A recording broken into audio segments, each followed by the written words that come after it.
The alien ship hung in space like a giant silver bubble, its smooth surface reflecting Earth's blue oceans and white clouds below. Inside the bridge of the Harmony's embrace, Commander Velrak stood with his 3 pairs of arms crossed, studying the planet through the viewing screen. His purple skin shimmered with excitement. "Beautiful," he whispered in his musical language. "Absolutely perfect." His science officer, Telzin, waved her tentacles in agreement. "The readings show incredible biodiversity, Commander. And the most amazing thing? Our scans detect minimal predatory activity. The creatures seem to coexist in harmony." Velrax nodded his elongated head. For 5 standard years, the Zelnari had searched the galaxy for the perfect location to build their luxury resort. They needed a world that was not only beautiful but also safe for their people, who came from a planet where the most dangerous animal was about as threatening as a fluffy bunny. "Send the message," Velrax ordered. "Tell the humans we accept their invitation to visit." Down on Earth, Dr. Kevin Morrison sat in his office at the United Nations building, surrounded by screens showing data about the approaching aliens. As Earth's lead xenobiologist for first contact situations, he had spent weeks preparing for this moment. His desk was covered with reports, coffee cups, and a half-eaten sandwich.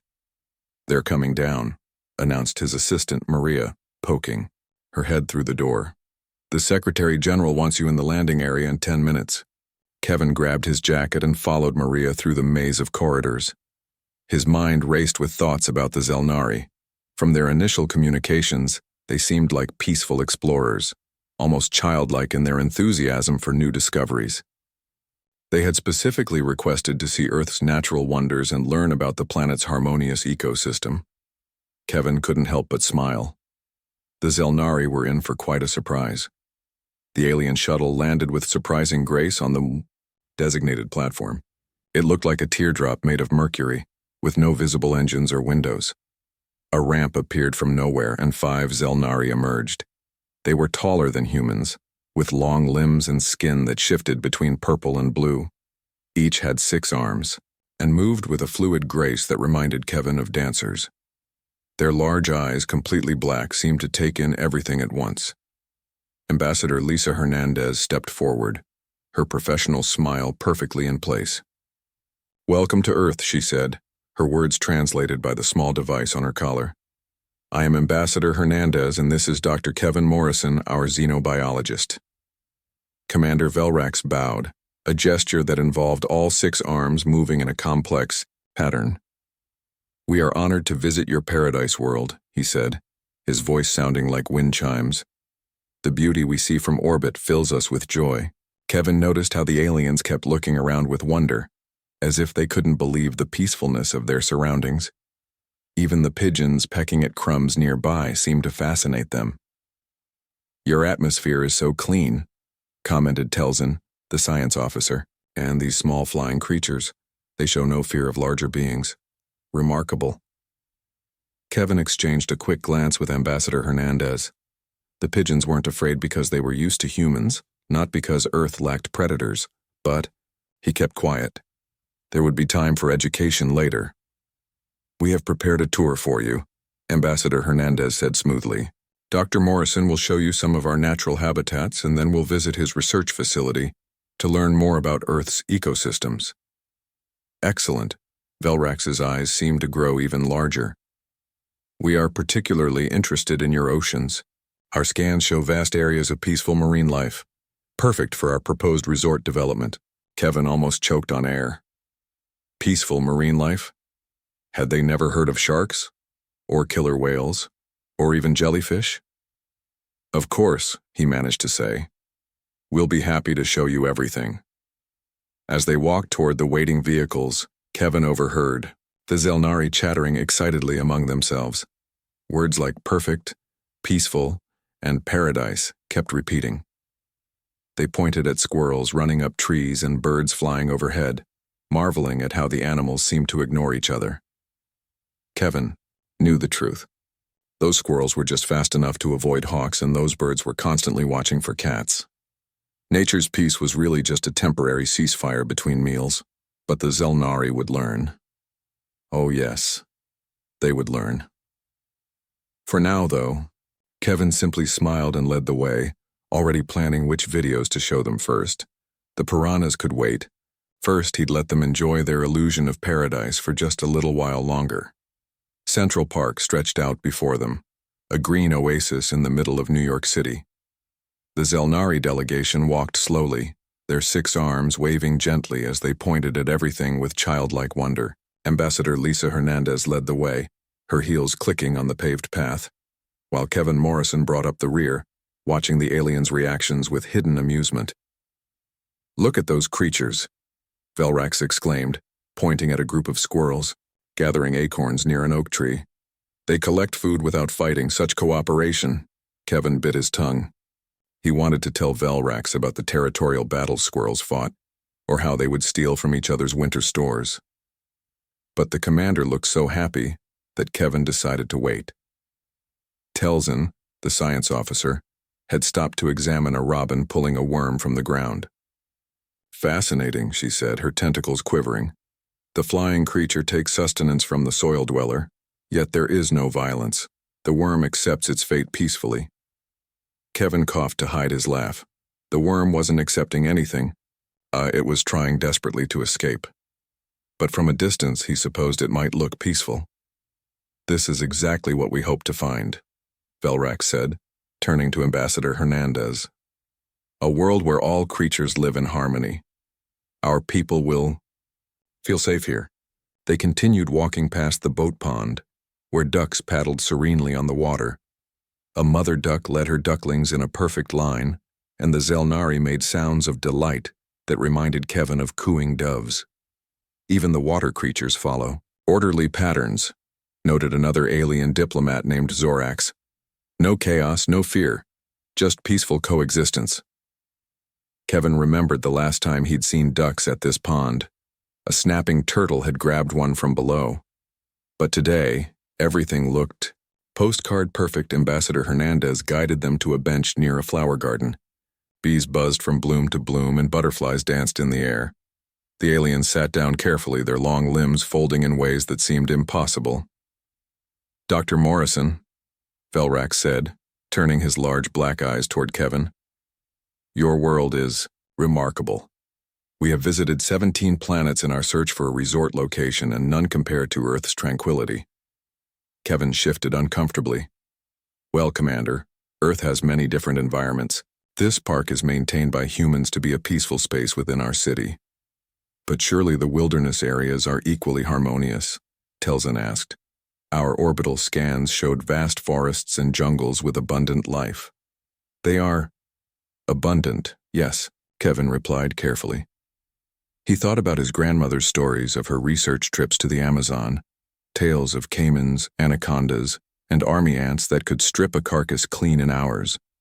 A dog walker passed by with 5 different breeds, on leashes. The Zelnari watched in amazement as the dogs trotted along peacefully, tails wagging.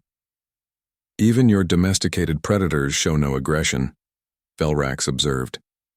"We detected that these dogs are descended from hunting animals, yet they walk calmly among prey species." One of the dogs, a golden retriever, broke away from its walker and bounded toward the aliens. The Zelnari tensed for a moment, but the dog simply sat down and offered its paw to Velrax. "Remarkable," the commander exclaimed, gently touching the paw with one of his hands. "On our world, approaching an unknown species would trigger defensive responses, but here even different life forms greet each other with friendship." Kevin watched as the other Zelnari gathered around to pet the dog, which was now rolling on its back for belly rubs. He didn't mention that dogs had been selectively bred for thousands of years to be friendly to humans. Or that just last week, this same park had reports of a hawk carrying off someone's chihuahua. As they prepared to leave the park, a mounted police officer rode by on a horse. The Zelnari stared in wonder at the sight of a human sitting atop such a large animal. "You have achieved symbiosis with these magnificent creatures," Telzin said reverently. "They carry you willingly, without restraint or fear," Kevin thought, about explaining how horses were trained, about bits and bridles and the long history of humans breaking wild horses, but Ambassador Hernandez caught his eye and shook her head slightly. "Shall we continue to the Marine Research Center?" she suggested smoothly. Dr. Morrison has prepared a special presentation about our oceans. Yes, please, Velrax agreed enthusiastically. If your land habitats are this peaceful, I can only imagine the harmony of your seas. As they walked back to the vehicles, Kevin caught Ambassador Hernandez's arm. Are you sure we shouldn't tell them? Not yet, she whispered. Let them see it for themselves. The shock will be educational. Kevin nodded, thinking about the footage waiting on his computer. The Zelnari were about to learn that Earth's beauty came with teeth. The Marine Biology Research Center stood like a modern glass fortress by the harbor. Dr. Amanda Powell waited at the entrance, her blonde hair pulled back in a tight ponytail. She had spent years studying ocean predators, and Kevin had warned her about their unusual visitors. Welcome to our facility, Amanda said as the group approached. The Zelnari looked up at the building, their skin shifting to a deeper shade of blue as they sensed the proximity of water. Inside, the main hall featured a massive circular tank that reached from floor to ceiling. Colorful fish swam in lazy circles, creating a living kaleidoscope. The Zelnari pressed their faces against the glass, all 6 arms touching the surface gently. Such vibrant colors, Telzin whispered. And they swim together without conflict. Amanda led them deeper into the facility, past smaller tanks filled with seahorses, jellyfish, and tropical fish. Each display had been carefully selected by Kevin to show the most peaceful marine life possible. At least for now. This reminds me of the crystal seas of our home world, Velrax said, watching a school of yellow tangs move in perfect synchronization. Though our fish are much smaller and less varied in color. They stopped at a tank containing clownfish darting in and out of sea anemone tentacles. The Zelnari watched in fascination as the orange and white fish seemed to dance with their host. Perfect. Symbiosis, Telzin declared. The fish lives within the stinging tentacles without harm. This is the harmony we seek for our resort guests.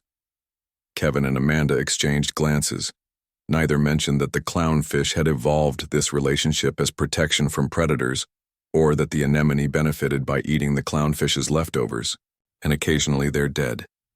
The tour continued to the coral reef exhibit. Hundreds of species coexisted in the artificial reef, from tiny gobies to graceful angelfish. The alien spent nearly 30 minutes watching, pointing out different interactions with growing excitement. Your oceans are even more peaceful than your land, Velrax announced. I see no evidence of the predation our initial surveys suggested might exist. Amanda cleared her throat. Well, Commander, these are our display tanks. They're carefully maintained environments where we control which species interact. But surely your wild oceans are similar, Zorax asked. Just larger versions of these peaceful communities? Kevin stepped forward. Actually, we have a presentation prepared about marine ecosystems. Would you like to see it? The Zelnari agreed, enthusiastically, following Amanda to the research center's presentation room. The walls were lined with screens, and a large holographic projector dominated the center. Before we begin, Amanda said, I should mention that I specialize in studying marine predator-prey relationships. But from what we've seen, such relationships must be very gentle on Earth, Velrax replied confidently. Amanda started with a simple video of a coral reef during daylight. Fish swam peacefully, much like in the tanks they'd just seen. The Zelnari nodded approvingly. Now, Amanda said, let me show you the same reef at night. The scene changed dramatically. Moray eels emerged from their holes, their jaws opening and closing. Octopuses crawled across the coral, changing colors as they hunted. Small fish darted frantically, trying to avoid becoming meals. The Zelnari's skin began to pale slightly. This is unexpected, Telzin said slowly. But perhaps these are isolated incidents? Amanda smiled grimly and switched to footage of a seal colony. The cute, playful seals barked and slid into the water. Then the camera followed them beneath the surface. A massive shape appeared from the depths, a great white shark. In seconds, the peaceful scene turned into chaos. The shark struck with brutal efficiency and the water clouded with blood. Several Zelnari made distressed sounds. Velrax gripped his chair with all 6 arms. But your orbital scans, he stammered, show lots of life, Kevin finished. Which is true. Earth has incredible biodiversity. But that diversity exists because of predation, not despite it. Amanda continued the presentation with footage of orcas hunting in pods, coordinating attacks on whale calves. She showed lionfish decimating reef fish populations and cone snails harpooning their prey with venomous darts. Even the beautiful creatures you saw in our tanks have defense mechanisms, she explained. Those pretty blue rings on that octopus, they signal deadly venom. The spines on that lionfish, they can kill. The tentacles of the jellyfish, they're covered in stinging cells. The Zelnari sat in stunned silence, their dreams of a peaceful ocean paradise crumbling with each new video clip. Velrax turned to Kevin, his black eyes wider than ever. Is all of Earth like this? He asked quietly. Kevin nodded slowly. I'm afraid. So, Commander. But wait until you see the rivers of South America. That's where things get really interesting. The aliens looked at each other nervously. Their perfect resort world was beginning to look more like a nightmare. The presentation room felt smaller now, as if the walls were closing in on the Zelnari delegation. Kevin stood at the front, his hand hovering over the control panel. The aliens sat rigid in their chairs, their skin now a pale lavender color that Kevin had learned meant anxiety. I think it's time we showed you some terrestrial ecosystems, Kevin said gently. Starting with one of Earth's most biodiverse regions, the Amazon rainforest. Velrax nodded slowly, though his movements lacked the enthusiasm from earlier. Yes, we detected vast green areas from orbit. Surely these must be more peaceful than your oceans. Kevin pressed a button, and the holographic display came to life with a scene of lush jungle canopy. Colorful macaws flew overhead, and monkeys swung through the branches. For a moment, the Zelnari relaxed. See? Telzin said hopefully. This looks harmonious. Let's go a bit deeper, Kevin suggested, switching to ground-level footage. The video showed a riverbank where capybaras, large, gentle-looking rodents, grazed on vegetation. The Zelnari leaned forward, their spirits lifting slightly. Then the water beside the bank began to ripple. What happened next made Zorax actually yelp. A massive anaconda, thicker than a human thigh, exploded from the water. It wrapped around one of the capybaras with lightning speed. The struggle was brief, but violent. That serpent, Velrax whispered. It's enormous. About 20 feet long, Kevin confirmed, and it's not even the largest predator in the Amazon. The video continued, showing the snake slowly constricting, its prey. The other capybaras fled in panic, their peaceful grazing forgotten. The Zelnari watched in horrified fascination as nature took its course. But surely, Telzin protested weakly, such events are rare. Kevin switched to another video. This time it showed a jaguar stalking through the undergrowth. The big cat moved with silent grace, its spotted coat perfect camouflage in the dappled sunlight. The hunt was patient, methodical. When the jaguar finally pounced on an unsuspecting peccary, several Zelnari turned away. One diplomat actually fainted, sliding from his chair in a tangle of limbs. Perhaps we should take a break, Ambassador Hernandez suggested, but Velrax shook his head. No, he said firmly. We need to see this, we need to understand. Kevin nodded and continued. He showed them army ants marching in columns millions strong, devouring everything in their path. He showed them poison dart frogs, their brilliant colors warning of deadly toxins. He showed them harpy eagles snatching monkeys from treetops with talons as long as grizzly bear claws. With each new video, the Zelnari's conception of Earth shifted further from paradise. Their skin had turned almost gray now, a color Kevin had never seen before. Your world, Velrax said slowly, is not what we thought. No, Kevin agreed, but it's not finished yet. Let me show you something from North America. The scene changed to Yellowstone National Park. A herd of bison grazed peacefully in a meadow, their calves playing in the sunshine. For a brief moment, hope flickered in the alien's eyes. Then the wolves appeared. The pack worked together with military precision, separating a young bison from the herd. The chase was brutal and efficient. The Zelnari watched in silence as nature's drama played out in dust and blood. Even your grass-eaters are massive and dangerous, Telzin observed, noting how the adult bison fought back with horns and hooves. Everything on Earth evolved to survive, Kevin explained. Predators became better hunters. Prey became better at defense or escape. It's an arms race that's been going on for millions of years. Amanda stepped forward with another video. This is from Australia, she said, a hint of mischief in her voice. The footage showed what looked like a peaceful billabong. Then she pointed out the crocodiles, virtually invisible until they moved. A kangaroo approached the water's edge to drink. What followed made Velrax cover all 3 pairs of eyes with his hands. I think, the commander said when the video ended, we may have seriously misunderstood your planet. Oh, we're just getting started, Kevin replied. Wait until you see what lives in the rivers of South America. Have you ever heard of piranhas? The Zelnari looked at each other with growing dread. Their perfect resort world was transforming before their eyes into something from their worst nightmares.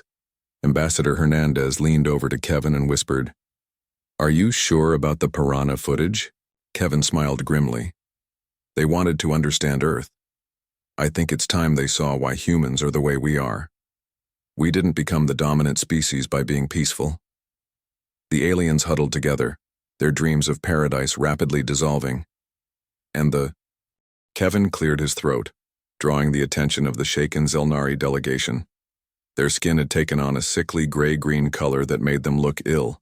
He almost felt sorry for them. Almost. Now I'd like to show you something special, he said, pulling up a new file on the holographic display. This is footage from the Amazon River, specifically focusing on one of its most fascinating inhabitants. Velrax managed to straighten in his chair, though his 6 arms remained tightly crossed. More predators? He asked weakly. Oh yes, Kevin replied. But these are different. These hunt in groups. The screen showed a peaceful river scene. The water was murky brown, typical of the Amazon. A few birds flew overhead, and the jungle pressed close to the riverbank.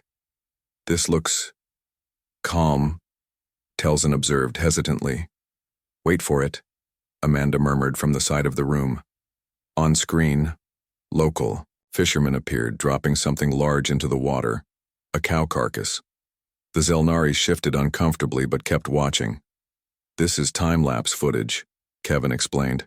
What you're about to see happens over just a few minutes, but we've enhanced it to show every detail. At first, nothing happened. Then the water began to ripple. Small flashes of silver appeared beneath the surface. More and more, until the water seemed to boil with movement. What are those? Zorax asked, leaning forward despite his obvious fear. Red-bellied piranhas, Kevin answered. Each one is only about 8 inches long. The Zelnari relaxed slightly.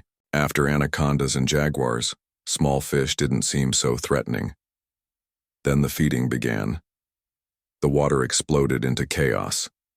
Hundreds of piranhas attacked the carcass with razor-sharp teeth. The time-lapse showed flesh disappearing in chunks, blood clouding the water. The aliens watched in horror as the massive cow was systematically dismantled. They're so small, Telzin whispered, her tentacles trembling.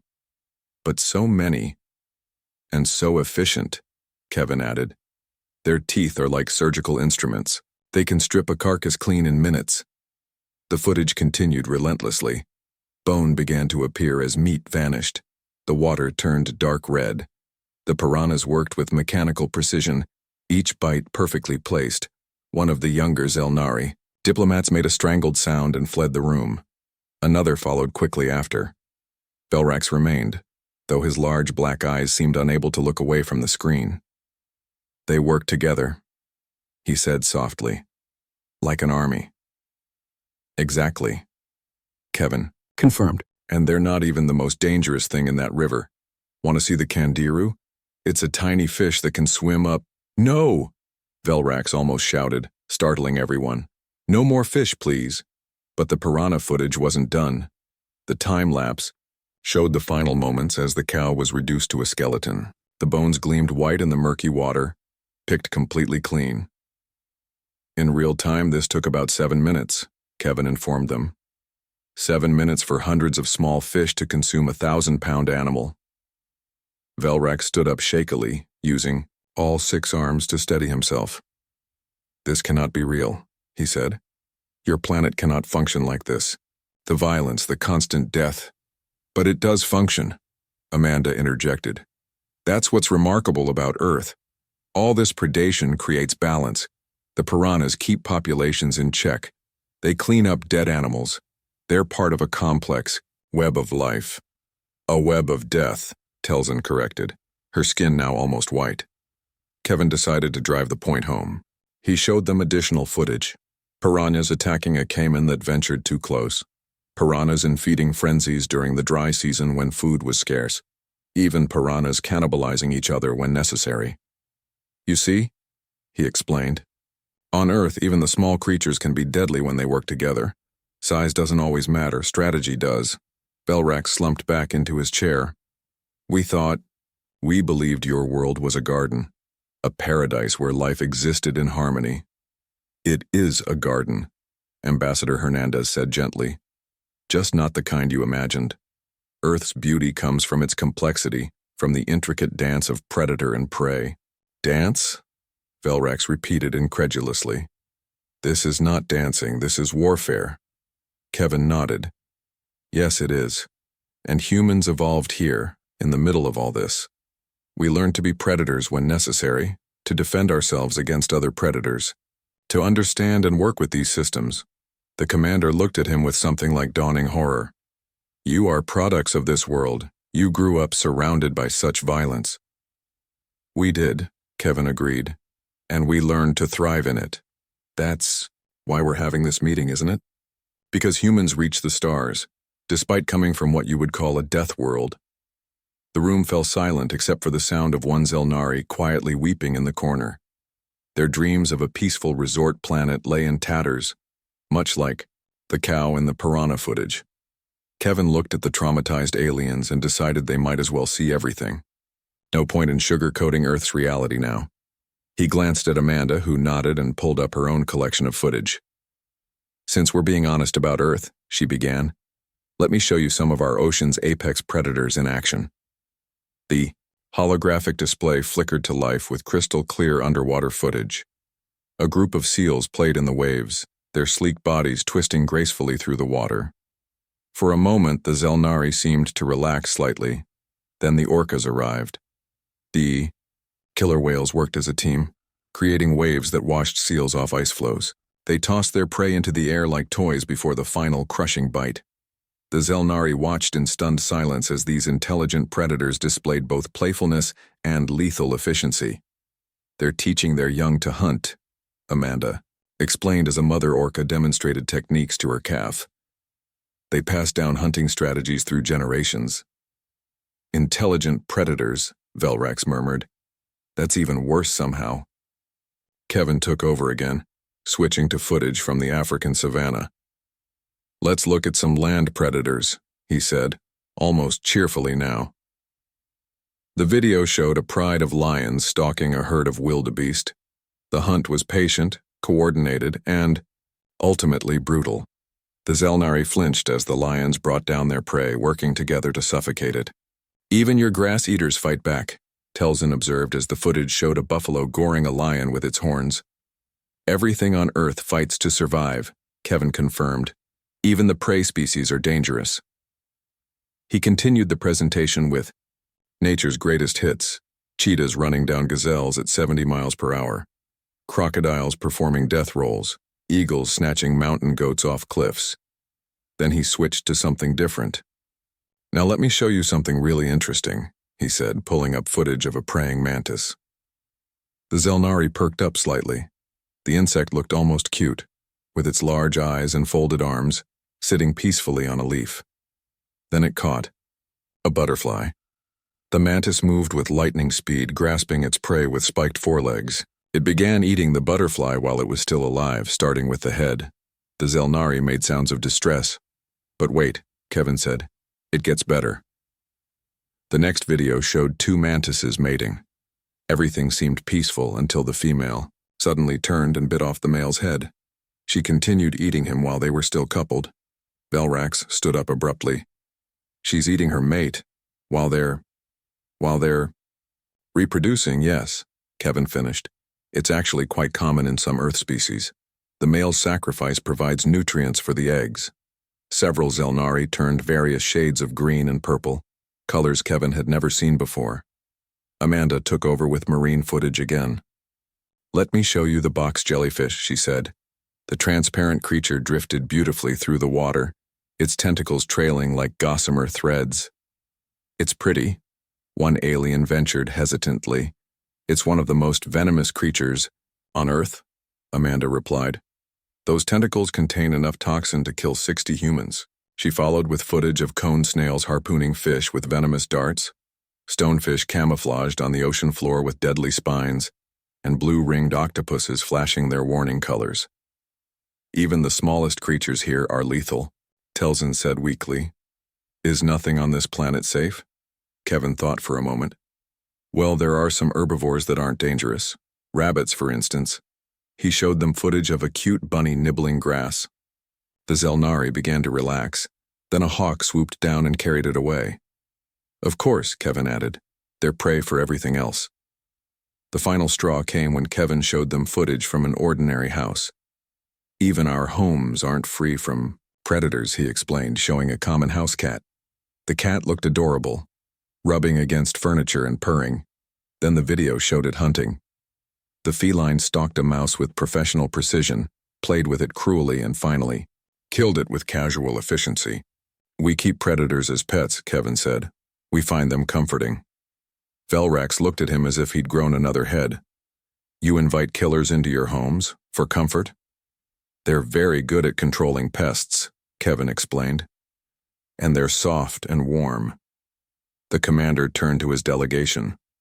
"We need to reconsider our plans," he announced. "This world, this beautiful, terrifying world, and it's not suitable for our people." Ambassador Hernandez stepped forward diplomatically. "Perhaps we could discuss alternative arrangements? Cultural exchanges that don't involve colonization?" But the Zelnari were already backing toward the door, their dreams of paradise thoroughly shattered. The Zelnari delegation huddled together near the exit of the presentation room, their skin now a mottled pattern of gray and pale purple that Kevin had never seen before. Velrax was speaking rapidly in their musical language, his 6 arms gesturing frantically. Ambassador Hernandez stepped forward, trying to salvage the situation.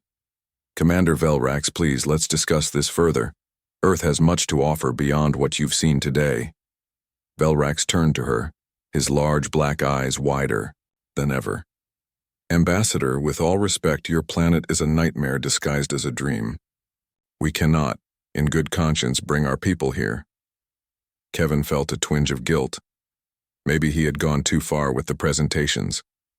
"Commander," he said, "Earth isn't just about predators. We have art, music, culture, created by beings who keep killers as pets," Telzin interrupted, pointing at Kevin with a trembling tentacle. "Who swim in waters filled with creatures that can strip flesh from bone in minutes." One of the younger Zelnari diplomats spoke up, his voice shaky. "How do you sleep at night? How do you walk outside without constant fear?" Kevin considered the question seriously. "We grew up here. These dangers are normal to us. We learn which animals to avoid, which places are safe. We adapt." "Adapt?" Velrax repeated incredulously. "You've adapted to living on a world where even the plants try to kill you?" "Well, yes," Amanda chimed in. "We have Venus flytraps, pitcher plants, poison ivy." "Stop!" Velrax held up all 6 hands. "Please, no more. Every word you speak makes it worse."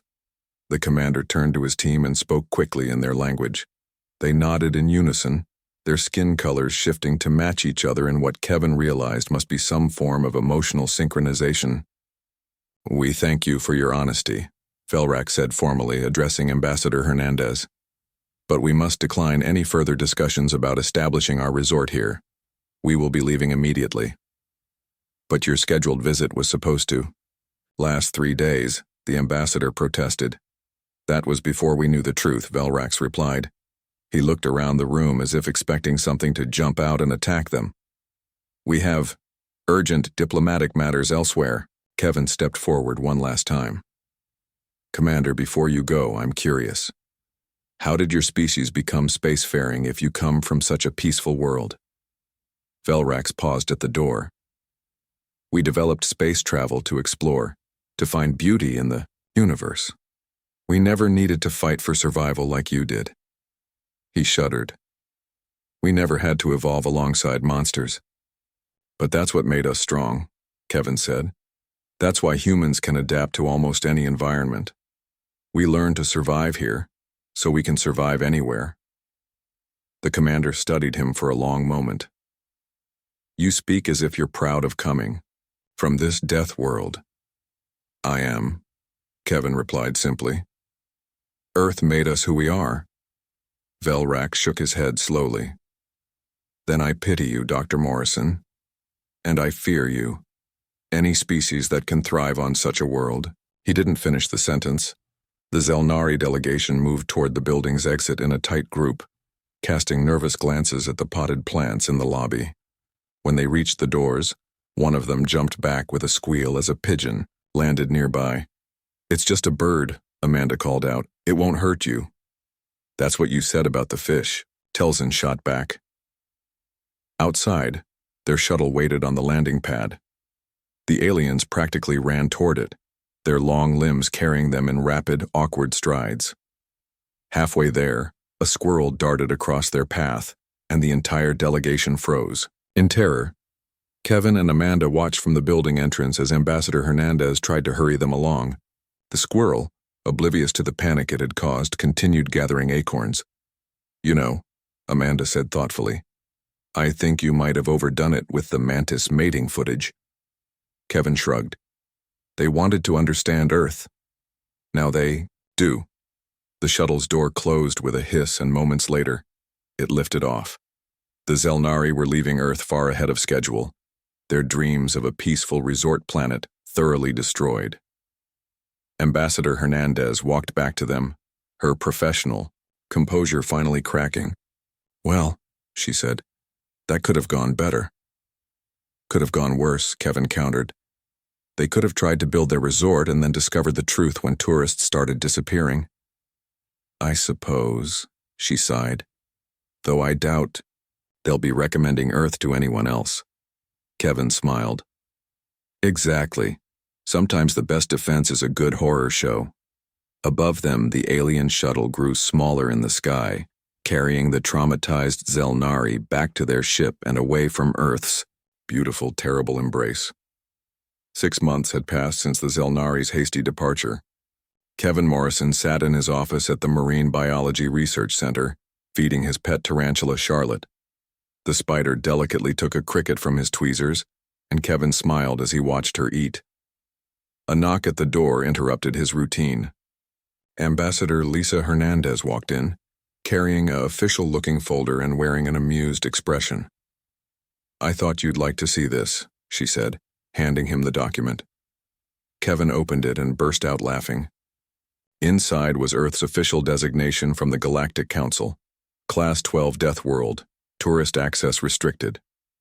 The certificate included warnings in dozens of alien languages and a detailed list of Earth's dangers, starting with piranhas and ending with humans themselves. They actually did it, Kevin chuckled, looking for a spot on his wall to hang the certificate. Oh, it gets better, Lisa said, settling into a chair. The Zelnari found their resort planet. Want to guess what the most dangerous creature there is? Kevin thought for a moment. Let me guess. Something like a 6-legged rabbit? Close. It's called a fluff hopper. 6 legs, about rabbit-sized, and its defense mechanism is to shed its fur when frightened. That's it. That's the apex predator. They both laughed, the sound echoing in the small office. You know, Lisa continued, the Zelnari have been spreading word about Earth throughout their sector. They call us the beautiful nightmare and the planet that smiles while it kills. Kevin carefully placed Charlotte back in her terrarium. Have we had any other alien visitors since then? Actually, yes, Lisa replied. But they're different. The Kraveks arrived last month. They're from a world almost as dangerous as Earth. They came specifically because of the Zelnari warnings. Really? They wanted to establish military training exchanges. Apparently, any species that can thrive on a Class 12 world is worth learning from. Lisa smiled. They were particularly impressed when I told them about humans swimming with sharks. For fun? Kevin nodded thoughtfully. So scaring away the Zelnari actually helped us? In a way, we're getting interest from species we can actually relate to, rather than ones who faint at the sight of a squirrel. A comfortable silence fell between them. Kevin looked out his window at the harbor, where fishing boats were returning with the day's catch. A seagull swooped down to steal a fish, and he smiled at the small act of predation. Do you ever feel guilty? Lisa asked suddenly. About traumatizing them so thoroughly? Kevin considered the question. Sometimes. But then I remember their plan to build a resort here. Can you imagine Zelnari tourists trying to swim in our oceans? Or hiking in our forests? It would have been a disaster, Lisa agreed. Speaking of which, I heard from Velrax last week. Oh? How is our purple friend? Still having nightmares about piranhas, apparently. But he wanted me to pass along a message.